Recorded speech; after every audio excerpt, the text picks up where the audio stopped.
Belmopan Mayor Khalid Belisle is perhaps the most affable of the municipal leaders in this country.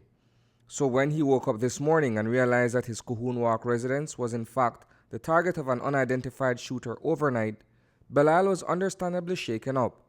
It was the first time that he had heard the sound of gunfire, let alone being the objective of an unknown attacker. The past few hours have led me to come to believe that several shots ended up being fired in the direction of my home last night sometime around 10:30 or shortly before that time.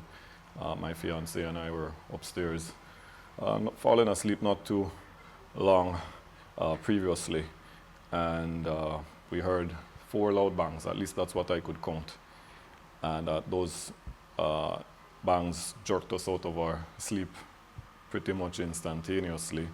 I flicked the light on in the bedroom. It had sounded to me like the bangs were actually made against the sliding glass door that leads out to a balcony off the bedroom. And so I immediately headed in that direction. I flicked on the lights of the balcony and to make sure that nobody was actually on that upstairs veranda. And no one was there. So I told my fiance to sit tight in bed. While his wife-to-be remained inside the bedroom, Belisle contacted several friends, including a fellow councillor who lives several blocks away, via a WhatsApp chat group. Incidentally, the salvo of gunshots was also heard from a distance. The mayor then summoned another of his friends to come over and take a look at what was going on. At that hour of the night, in that lighting, there wasn't very much to be seen. And so it was during the conversation as he was idling in his vehicle there that my colleague pointed out a flat tire on my fiance's car and asked me if that had been like that the entire time, to which I responded no, but at that point, been having a little issue here and there with flats on her car, so I said, well, she just picked up an innocent flat on the way home. He would go on to point out another mark on the front passenger door, where the paint had been peeled off. But again, not having made that connection in terms of what had just transpired and what might have happened to the car, I said, well, maybe she had an innocent bump, somebody bumped into her innocently, that happened. These things do happen in the course of everyday life. He would leave, I would return into my home and go to sleep quite soundly, to be quite frank with you. That was until this morning at first light, when he went outside to repair the flat tire.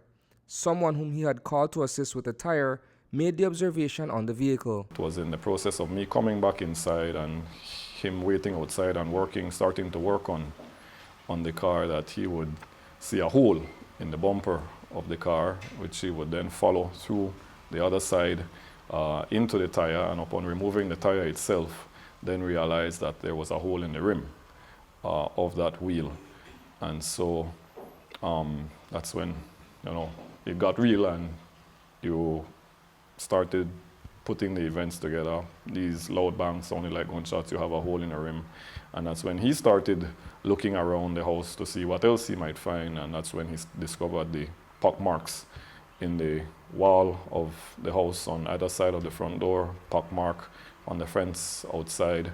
It was at that point that Belisle decided to call Belmopan police to the scene of the shooting. After coming to the realization of what had seemingly transpired, that's when I phoned the police again, and they did dispatch the scenes of crime team, as well as I believe we were visited by a gentleman from the CIB, for them to start looking at what had transpired. They came, they did the scenes of crime work. We had, by the time they got here, myself, the other traffic officers who had come over to lend a hand, had already found 5 or 6 of the expended shells concentrated in one particular area. And it was one of the scenes of crimes or CIB officers that eventually would go on to say that 6 just didn't feel like a proper number to him. He said, we're looking for 2 more, as though he knew that 8 would have been in the clip. And so they continued looking, and maybe about 8 to 10 feet away from that area of the concentrated 5 or 6 shells, they did find 2 more. So it did bring the total of expended shells to 8. The question on everyone's mind, more so the mayor himself, is why? What could he have possibly done to make himself, his loved ones, and his neighbors potential victims of a targeted attack? I wouldn't want to, cast aspersion or push speculation where it doesn't necessarily need to go. However, might it be a situation where perhaps you fell out of favor with the squatters recently, where persons were forced, after having been given due notice of eviction, to remove their properties and what have you from land owned by the Belmopan City Council? I have a hard time making that correlation, Isani, particularly because of how that particular situation unfolded. Most people were understanding of the fact that what they were doing or had done is illegal in this country. We as a council worked as best we could with several of them to assist them in the dismantling and assist them in transportation of the materials that they managed to recover to wherever it was that they would hopefully reconstruct, or to a safe place, a place of safekeeping until such time as they can use those same materials again to construct a home. And so I'm very reluctant to, as you said, cast aspersions on anybody in relation to this incident and that being connected to the removal of the squatters. Reporting for News 5, I am Isani Cayetano.